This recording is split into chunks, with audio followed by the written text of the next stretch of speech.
Obrigado, Clayton. É um prazer grande a gente estar aqui nessa sintonia. Sejam bem-vindos todos, vocês que nos acompanham, não, e estão sempre sintonizados aí para refletir sobre muitos temas e particularmente hoje sobre esse tema que mexe com a gente, né? Quando a gente pensa em igreja triunfante, o que a gente está pensando? É uma igreja que cresce, uma igreja que se percebe como vitoriosa, uma igreja que entende que os seus caminhos são promissores, no sentido de desfrutar as bênçãos de Deus na sua plenitude, mas é principalmente percebida assim do ponto de vista mais pragmático e prático, né? Quando alguém diz, nossa, nossa igreja está muito bem, nossa denominação, nosso grupo cristão, né, tem crescido muito. E quando a gente pensa numa igreja decadente, geralmente a gente pensa naquilo que aparece. Olha, eu ouvi dizer que em certos lugares do mundo, certos países da Europa, a gente tem uma fé cristã que está diminuindo, há comunidades onde só existem pessoas muito idosas, a igreja está decrescendo. Eu morei um tempo, por exemplo, em Massachusetts, e me lembro que num ano houve um relatório local de 62 igrejas que haviam sido fechadas naquela ocasião. E aí, então, a pergunta que se levanta é: será que isso é algo de hoje? De onde vem isso, né? Olha que coisa interessante. Quando a gente lê o próprio Novo Testamento, eu chamo a atenção de vocês para Apocalipse capítulo 3. Lá nós vamos ter um exemplo que chama a atenção, uma palavra da parte do Senhor para a igreja de Filadélfia, né? Que inclusive recebe uma palavra elogiosa, que em função da sua fidelidade, ela estaria sendo preservada da hora da provação que viria sobre o mundo.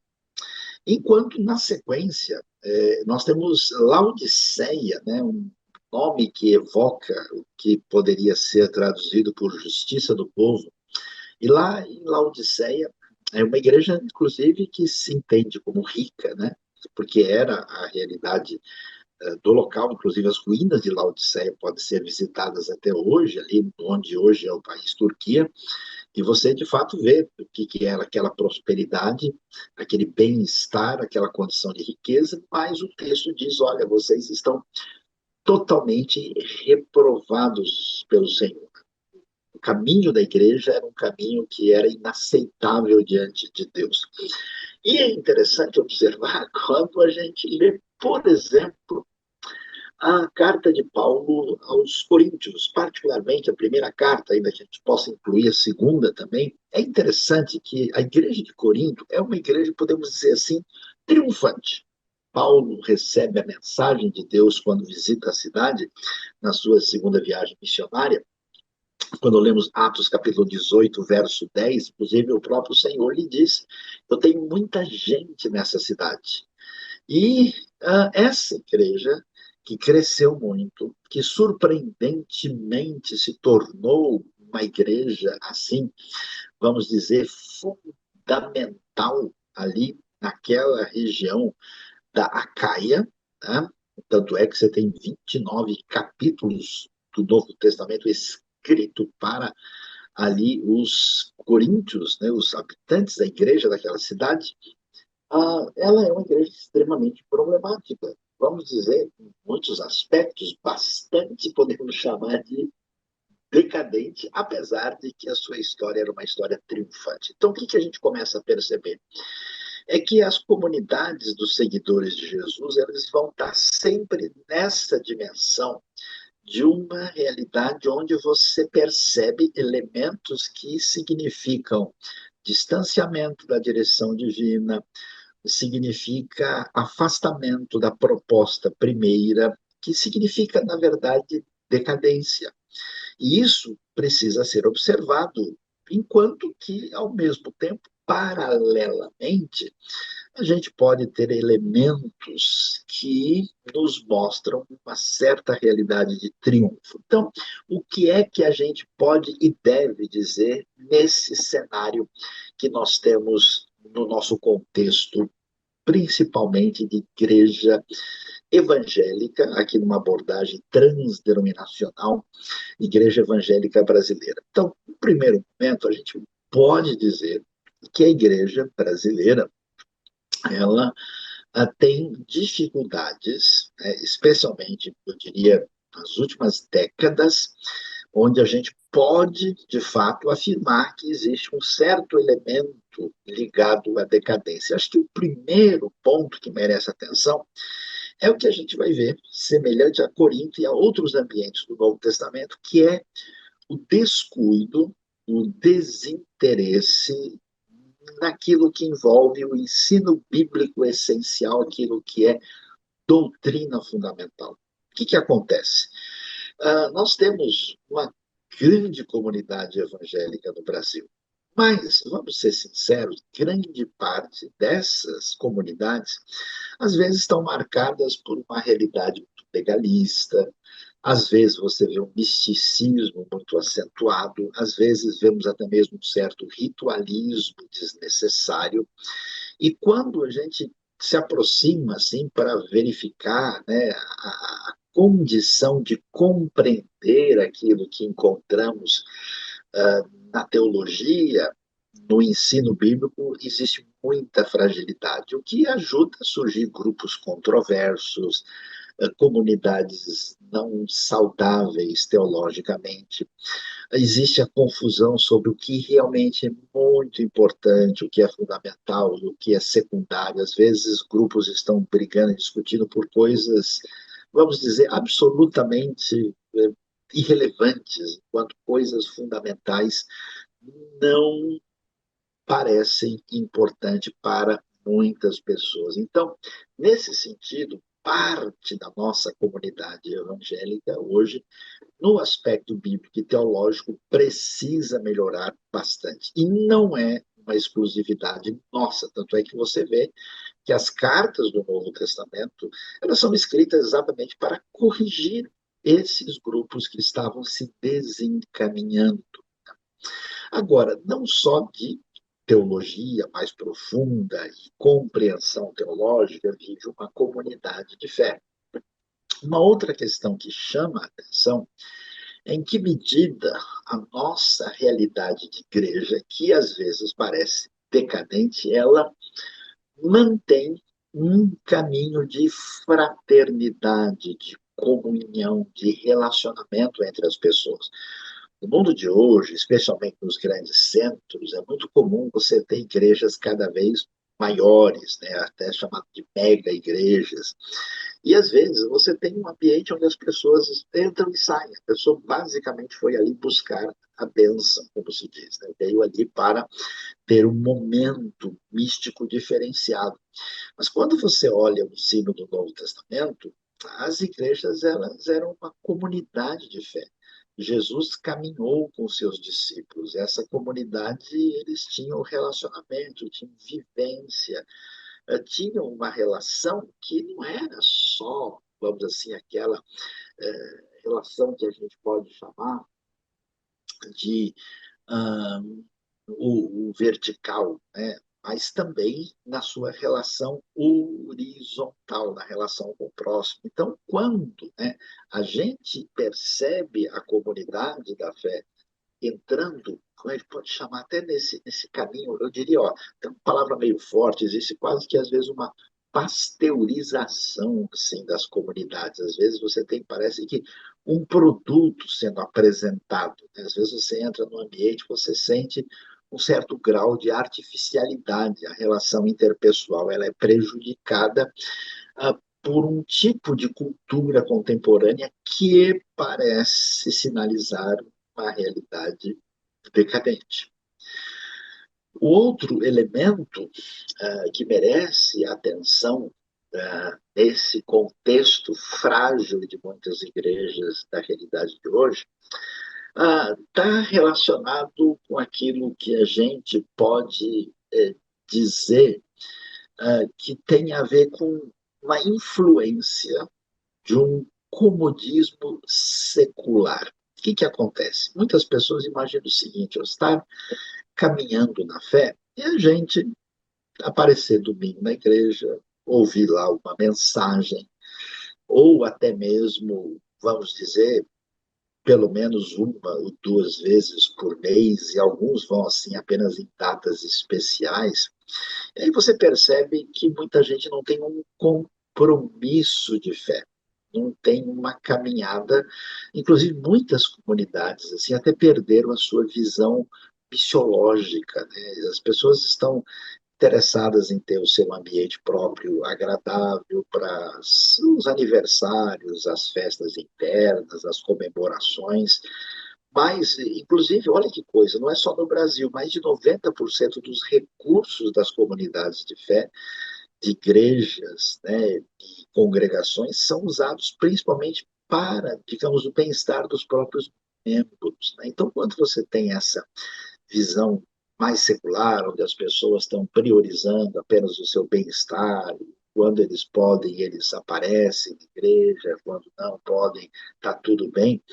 Alguma coisa está diferente da caminhada que você percebe no ensino do Novo Testamento. Né? Então, eu acho que a influência secular, né, a influência mística e a influência dessa cultura do nosso tempo, essa cultura, vamos dizer, pragmática, mercadológica, assim, ela acaba trazendo elementos assim que são problemáticos para a nossa caminhada na fé. E um último aspecto decadente que eu acho que a gente precisa considerar, que você percebe na igreja de Corinto, que é a facilidade de uma relação problemática com os outros irmãos. Então, hoje, no mundo digital, você tem as igrejas presentes nas redes sociais, né, nos YouTubes e nos canais possíveis disponíveis, e hoje você tem um ambiente de hostilidade, de conflito, de oposição.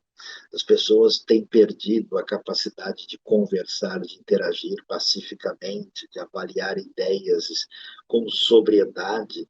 E então você tem um ambiente difícil. Imagina as pessoas de fora interessadas em respostas para a vida, interessadas na espiritualidade, veem um ambiente, às vezes, de perfil cristão e fala, não estou entendendo mais nada. Esse pessoal parece, né, que estão sempre à flor da pele, sempre dispostos a mostrar os problemas dos outros e entram numa relação de conflito aberto e desnecessário. Então, sabe aquela coisa, eu sou de Paulo, eu sou de Apolo, eu sou de Cristo, né? Eu sou. Então, esse tipo de coisa é muito esquisito, muito complicado, e isso é um sinal de enfermidade na caminhada da fé. Agora, vamos lá. Apesar da igreja ser, em muitos aspectos, mostrar problemas que são sinais de até mesmo de decadência, e isso a gente percebe nesses elementos mencionados, nós não podemos negar que a igreja, e particularmente a igreja evangélica brasileira, ela também tem seu aspecto nitidamente de triunfo. Então vamos lá. Nós temos uma realidade histórica de igreja no Brasil. Né? Nós temos lá, no começo da nossa história, o Brasil começa com uma influência da cristandade de perfil católico, mas já no século XVI nós temos aí com a presença de franceses, depois 17 holandeses, que são de fé evangélica, que marcam a história do Brasil, né?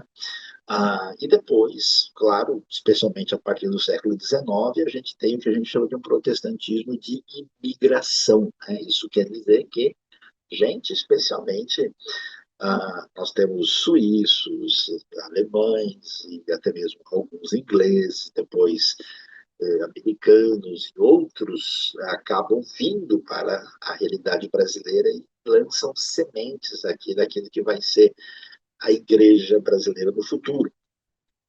Mas especificamente metade do século XIX, você tem um movimento propriamente de protestantismo de missão.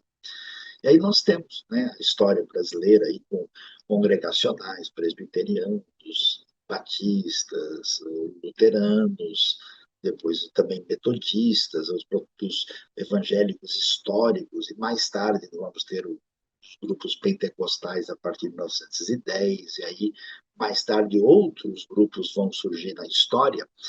E o que impressiona é que a igreja brasileira é uma das maiores igrejas evangélicas do mundo. Nós temos hoje aproximadamente cerca de 60 milhões de evangélicos de todo tipo. Alguém mencionou os valdenses, sim, nós temos muitos grupos, só que eles não são assim tão predominantes na nossa realidade, mas existem outros grupos até que a gente poderia gastar tempo aqui, mas não é exatamente o foco, né? Então, o que a gente vai descobrir? É impressionante como a igreja evangélica brasileira cresceu. E há uma atenção especial, por exemplo, para o movimento das Assembleias de Deus, né, que marcaram a história, para as igrejas históricas, e as históricas a que teve um impacto maior foram as igrejas batistas, né? Mas também outros grupos pentecostais e outros perfis também têm crescido muito. Então, você imagina que a população evangélica brasileira é do tamanho da Itália, quase do tamanho da França, né? Então, é um grupo muito grande. E a segunda coisa interessante é que, apesar dessa condição histórica recente e com as suas fragilidades, é uma igreja marcada por muito trabalho, muita evangelização. Quando você vê a história da igreja recente, nas últimas décadas, ou mesmo desde o seu começo, é impressionante, tantas pessoas, inclusive simples, dedicadas. Você vai para tudo quanto é lugar desse Brasil, e hoje até fora, né? Eu estava ouvindo recentemente um cálculo de que há pelo menos 17 mil missionários brasileiros que estão em outros países e que estão fazendo algum tipo de missão. Então é admirável como, se em alguns lugares do mundo você tem uma igreja, vamos dizer, estagnada ou até mesmo decrescente em termos numéricos, essa não é a realidade predominante da igreja brasileira. A igreja brasileira tem sido marcada por essa postura de crescimento, de evangelização e, na média, de muita dedicação. E mais um aspecto que eu gostaria de chamar a atenção para a realidade brasileira, que me marca muito favoravelmente, que eu acho que é um triunfo da nossa igreja. Uma é a tremenda criatividade que nós temos no nosso contexto nacional. Você vai ver coisas de tudo quanto é tipo. Eu já vi em cada igreja, em cada lugar, em cada ambiente diferente. Eu conheço praticamente todo o Brasil, com raríssimas exceções, e a gente vai ver que em qualquer situação específica você encontra um jeito daquela comunidade se adaptar àquela realidade com uma relativa facilidade. Em outros ambientes, parece que para você mexer o dedo, mexer um pouquinho na tradição é tão difícil, mas acho que o brasileiro está tão acostumado assim a gente ter que, vamos dizer, a cada momento da nossa vida, ter que usar da criatividade para enfrentar desafios que são peculiares à nossa realidade, que isso está presente nessa realidade da igreja. E, juntamente com essa criatividade, dois elementos chamam a atenção. Muita gente, que eu poderia chamar assim de gente boa, gente de coração, às vezes é gente simples, mas que vai lá na casa do fulano para fazer uma visita, você vai nos lugares mais inóspitos, você vai para hospital, vai para lugar de tratamento de pessoas numa condição de delinquência, você vai para presídio, você vai para os ambientes assim difíceis e é muito raro você não encontrar lá pelo menos algumas pessoas se apresentando com a intenção de falar do Evangelho, de anunciar a pessoa de Cristo, de divulgar atividades que envolvem a sua igreja, o seu ministério.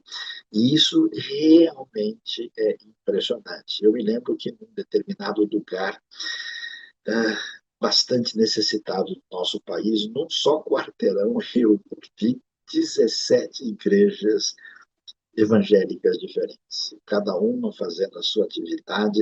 E eu acho, muitas pessoas acham isso um grande problema, mas eu acho que, inclusive, essas igrejas atuam de maneira complementar. Você tem problemas, sim, existem, mas você tem igrejas que adquirem um perfil capaz de conversar com camadas distintas e muito peculiares da nossa sociedade. Então, o que eu termino dizendo?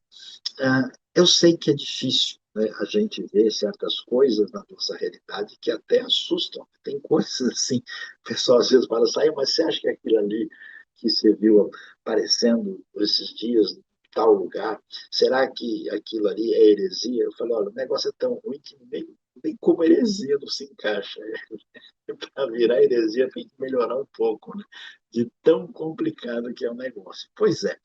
Mas o que a gente precisa entender é o seguinte, pessoal, o nosso Brasil está em construção, é um país com uma série de dificuldades históricas, é um país que precisa aprimorar a sua caminhada de educação, é uma igreja muito nova, a maioria dos convertidos de igrejas evangélicas brasileiras tem, assim, 10 anos de convertido, muita gente nova na fé.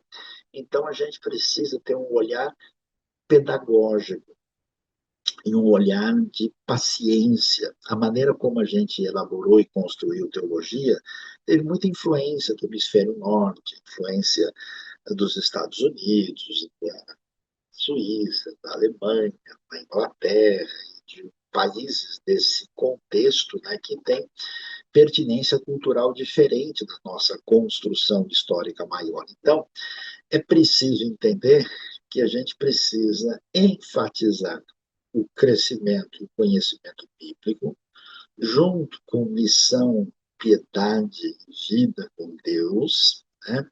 E com uma proposta concreta de viver a fé. Né? Eu gosto de dizer que a gente precisa enfatizar a mente, o coração e a atividade dos pés e das mãos, para que a gente tenha uma fé equilibrada, né, que era o problema do Novo Testamento e é um problema nosso também. Então, apesar da igreja brasileira ter vários aspectos decadentes, ela também tem aspectos favoráveis e triunfantes, e a gente precisa prestar atenção nesses pontos mais problemáticos, precisa, né, tratar isso com sabedoria, com amor e com pedagogia, né? E com vamos dizer assim, a tolerância e a paciência, como a gente pega, por exemplo, uma criança que está aprendendo a andar, né?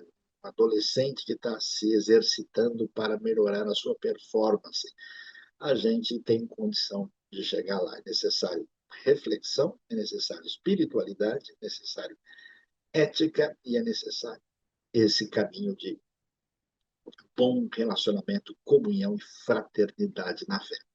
Então, eu termino aqui essa minha palavra introdutória, essa nossa aula de hoje, falando sobre essa realidade onde decadência está perto de triunfo.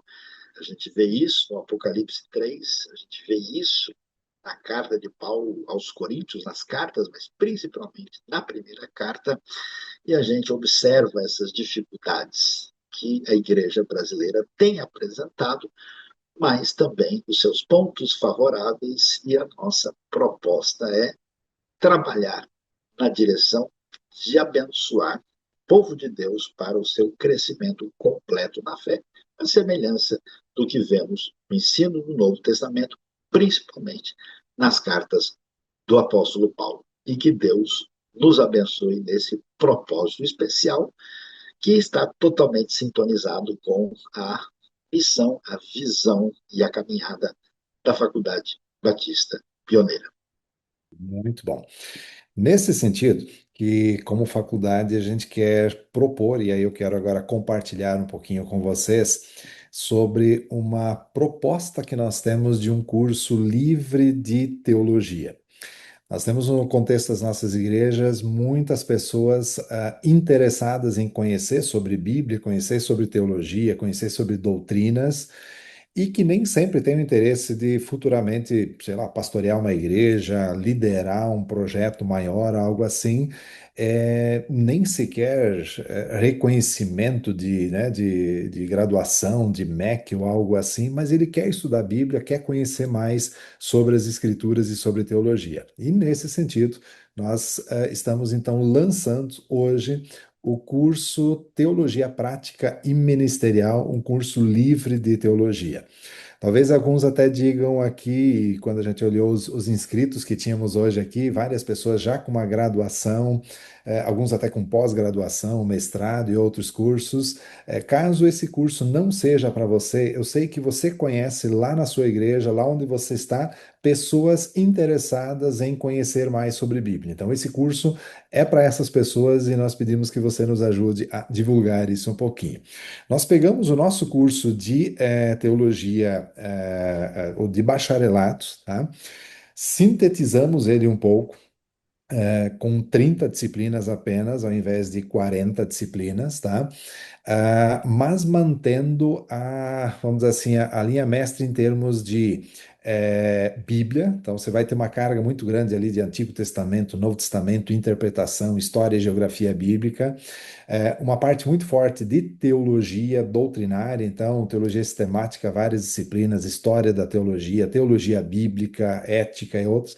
E uma série de disciplinas muito práticas, tá? De coisas que você pode aprender, ir para a sua igreja e aplicar. Então, evangelismo, pregação expositiva, aconselhamento, didática, algumas coisas até de ministério pastoral, de liderança, de plantação e revitalização de igrejas, coisas muito práticas que você pode aprender e aplicar no contexto da igreja onde você está.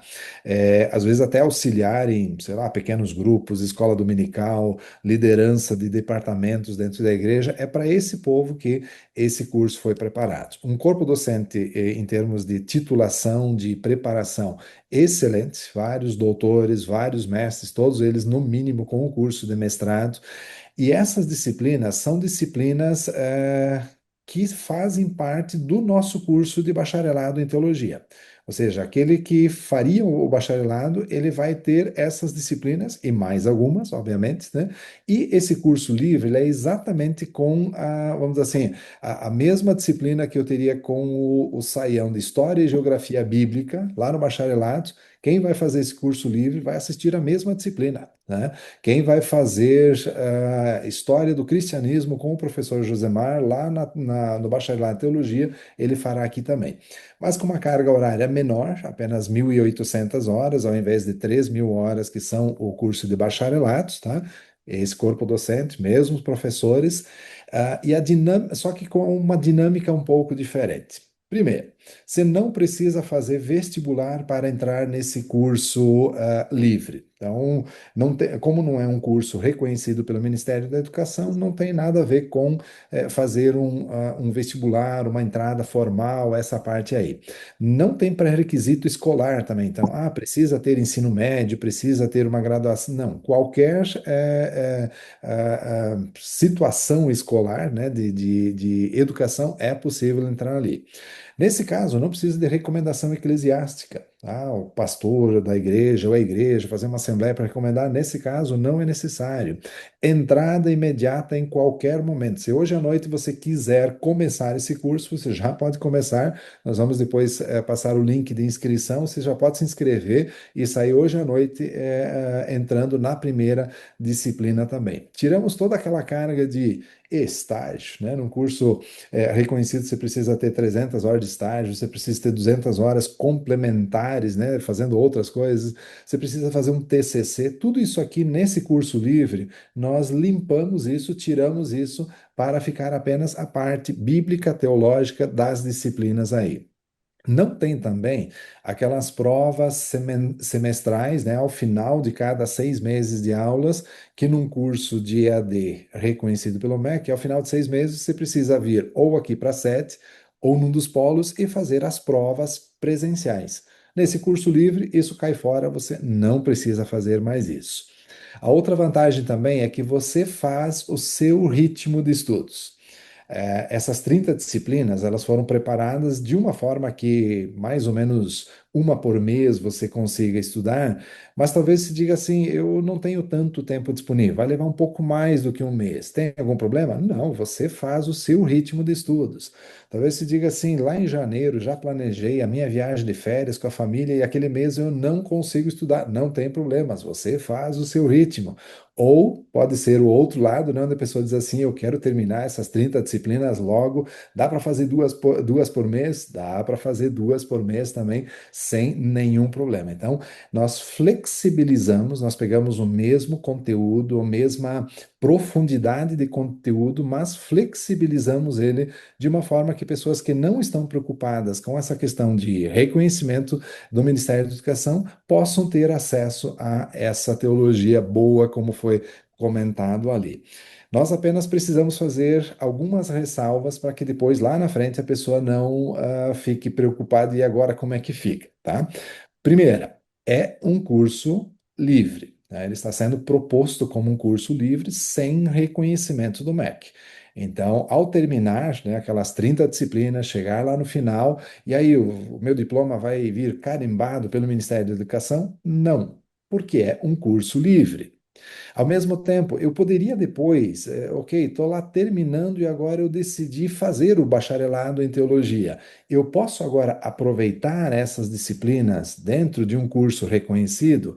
Também não. Né? E você vai dizer, mas são as mesmas aulas com o Clayton, com o Saião, com o Josemar, com o Natan, com a Marivete e os outros professores, por que que eu não posso aproveitar?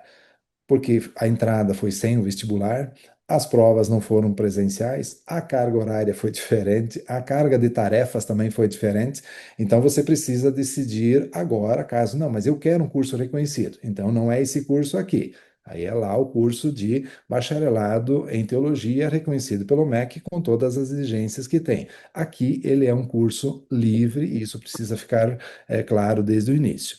E uma outra questão ainda que é bom que fique claro aqui, esse curso, via de regra, ele não habilita para, por exemplo, ordenação pastoral.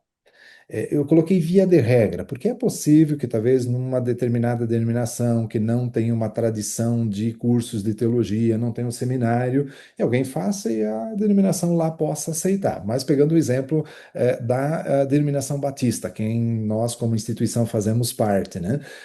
A Ordem dos Pastores Batistas do Brasil não aceitaria um curso como esse para o processo de ordenação pastoral. Mas por que não?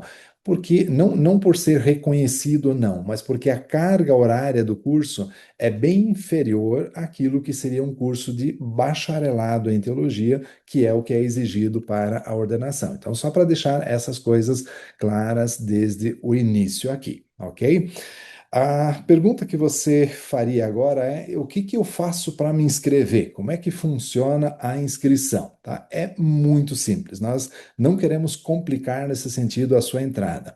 Você tem um formulário para preencher, já vou colocar um QR Code aqui para você poder ter acesso a isso. Eu vou pedir que alguém da equipe coloque lá no chat também para que o pessoal tenha o link de inscrição aí, ok? Documentos muito simples, só o CPF e o RG, para que a gente tenha algum documento seu, e escolher o método de pagamento, né? E eu já vou mostrar que existem algumas opções diferentes aí. Então, a inscrição é muito simples, você faz a inscrição e já sai fazendo, não é aquela situação como num bacharelado, onde você precisa fazer inscrição, esperar o vestibular, esperar o início das aulas, lá no novo semestre você vai começar as aulas. Aqui não, você começa em qualquer momento aí. E aí vem a pergunta: quanto custa fazer um curso livre de teologia como esse, tá? Essa deve ser a pergunta que muitos devem estar se fazendo aí. Antes de falar o custo desse curso, deixa eu apenas pontuar para você ter uma ideia o que que significa um curso de bacharelado, com reconhecimento, tudo isso. Para quem faz aqui na nossa instituição, isso é muito parecido nas outras instituições reconhecidas também, um curso de bacharelado presencial. A pessoa vai estudar 48, 4 anos, 48 meses, né? Pagando em torno aí de 1.200 reais, custaria aí 55, 56 mil reais fazendo um curso presencial de teologia. É um bom valor, dá para comprar um carro e mais alguma coisa, né? Para quem faz isso no formato EAD, e eu sei que nós temos vários alunos aqui fazendo o curso EAD que estão agora na nossa aula aqui, esse valor cai consideravelmente, né, para um terço disso, e a pessoa vai pagar 48 parcelas de 429, dando ali 20 mil, 20.500 reais para fazer esse curso completo, reconhecido, né, no formato EAD. Então já é uma diferença fantástica. E o que custaria um curso tendo praticamente o mesmo conteúdo em termos de disciplinas, de aulas com os professores, com os mestres doutores, tirando fora metodologia da pesquisa, língua portuguesa, estágio e, né, as coisas que você faria parte, mas o conteúdo você tem ele à disposição, praticamente todo aquele conteúdo que se teria no bacharelado, seja presencial ou seja EAD. E aí nós temos para vocês algo muito especial que é o seguinte, tá? E aí nós temos essas quatro diferentes possibilidades aqui. Uma é você pagar por disciplina, ao invés de pagar lá 400, 500 reais por disciplina, você paga apenas 199, tá? Por cada disciplina. Isso vai dar um total do curso todo, né? Que lhe custaria 56 mil se você fizesse de forma presencial, 20 mil se você fizesse ele de forma EAD com reconhecimento, ele cai para 25% desse valor. Mas aí você pode ainda fazer isso de formas mais abreviadas, né, com menos parcelas, e esse valor vai diminuindo ainda mais, chegando a menos de 4.000 reais se fizer ele num, né, eu quero pagar o curso todo e aí cursar ele nos próximos meses, né, próximo ano, 2 anos, né, como você queira fazer ele. É, a diferença que existe nisso é todo esse processo de reconhecimento, esse processo legal. A instituição tem um custo altíssimo com isso, por isso o curso com o reconhecimento tem aqueles valores. Mas o conteúdo, né, a qualidade das aulas, os professores são praticamente os mesmos, tá? Ou melhor, são os mesmos, né? E apenas num formato mais leve para que você que não tem o interesse do reconhecimento possa fazer isso dessa forma, então. Ah, Deixe-me colocar aqui o QR Code que joga lá para o site onde tem todas essas informações e também o formulário de inscrição. E aí você pode, então,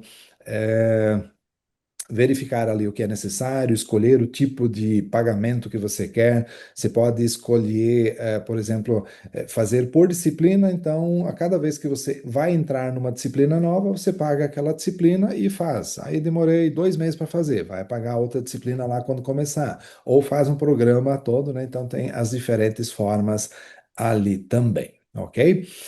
Ah, não sei se Josemar ou Saião, se alguém de vocês tem alguma coisa mais para complementar sobre o curso, sobre a importância disso, e depois lá no final a gente ainda quer fazer o nosso sorteio, né, de uma bolsa completa desse curso para alguém que está participando hoje, tá?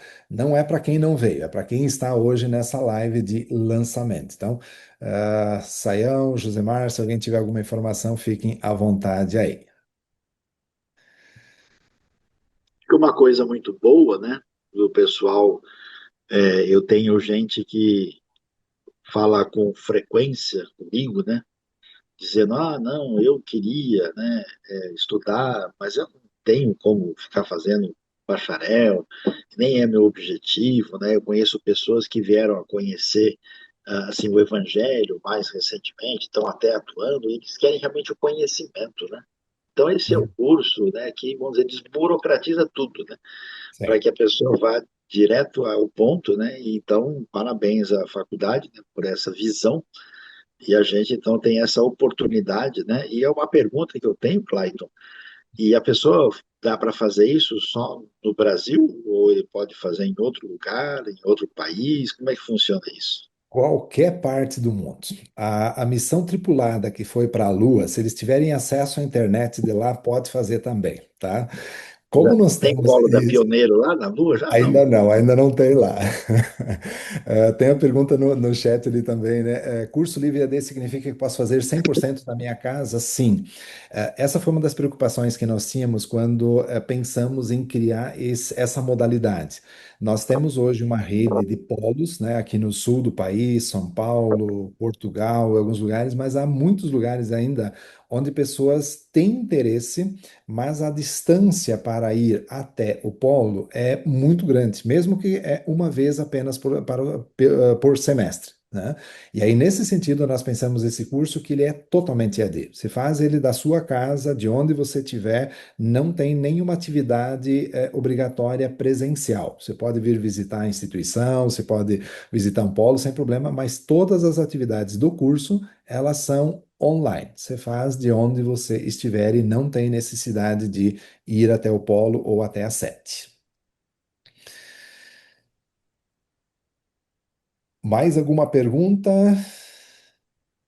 Ali, o pessoal perguntando sobre Ornos Pastores, né?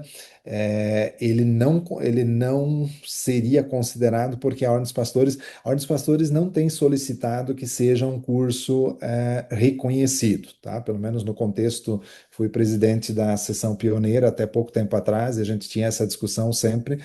Não é a questão do reconhecimento, mas é sim um bacharelado em teologia, que a carga horária é maior, prevê a questão de você ter feito a experiência prática, os estágios, tudo isso que nesse curso aqui nós não temos. Então, ele não habilita nesse sentido para ordenação pastoral, pelo menos não no nosso meio. Talvez alguma outra denominação até possa fazer algum aproveitamento aí também, né? Mas assim, ó, eu acho que o que é importante é isso, é uma outra perspectiva de curso, né? É um curso que vai formar líderes, pessoas que querem uma bagagem teológica e não estão em busca, né, de um diploma, não vão dar continuidade, mestrado, doutorado, pós-graduação, porque não é essa a perspectiva. O que eles querem é estudar a Bíblia, ter uma boa bagagem teológica, utilizar isso nas igrejas onde estão envolvidos, né?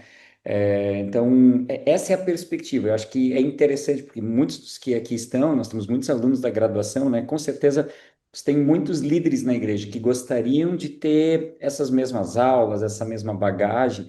Então, é para essas pessoas, principalmente, que esse curso venha a existir, né? E vai ajudá-los também a entender a Bíblia e a servir melhor a Deus lá onde eles estão, né? Exatamente. Aproveitando até, nós temos vários pastores, né, que fizeram inscrição para essa masterclass aqui, que assistiram, que estão conosco aqui. Muito obrigado pela presença de vocês.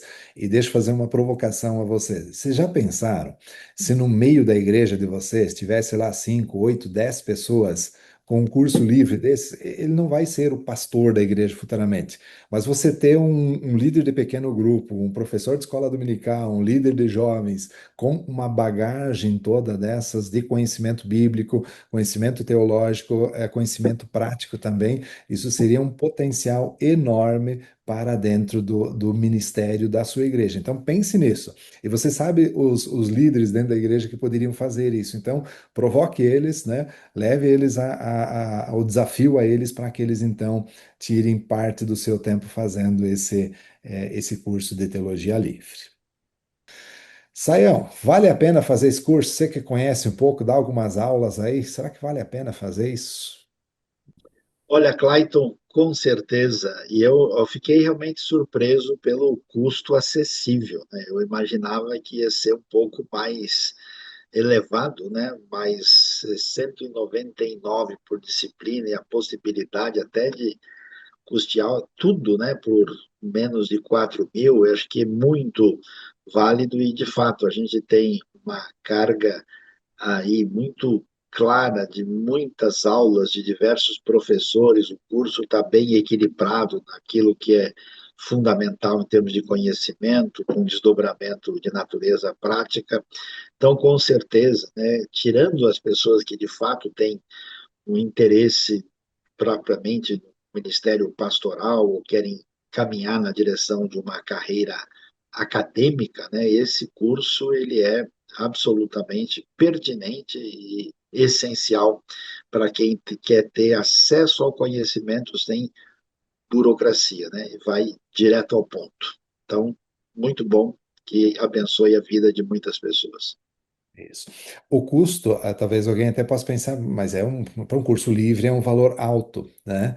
Mas ele tem o mesmo conteúdo de um curso reconhecido, as mesmas aulas, as mesmas disciplinas, todos com doutores, doutorado e mestrado, né? E isso você não encontra por esse valor em lugar nenhum. A opção é fazer aí reconhecido e aí pagar 20 mil ou mais, né, para ter o curso reconhecido. Então, de fato, uma ótima oportunidade aí. Ok, estamos chegando ao final. Muito obrigado a todos aí pela presença de vocês, pelo tempo que estiveram junto. Obrigado, Saião, pela palavra sempre tão bem colocada e a reflexão. E isso diz respeito à nossa vivência, às nossas igrejas. Acho que vale a pena a gente voltar agora e fazer uma reflexão sobre a nossa igreja local, sobre a nossa denominação. Será que para que lado nós estamos indo também? E que isso sirva aí de reflexão para todos vocês também, tá bom? Deus abençoe e uma boa noite a todos vocês.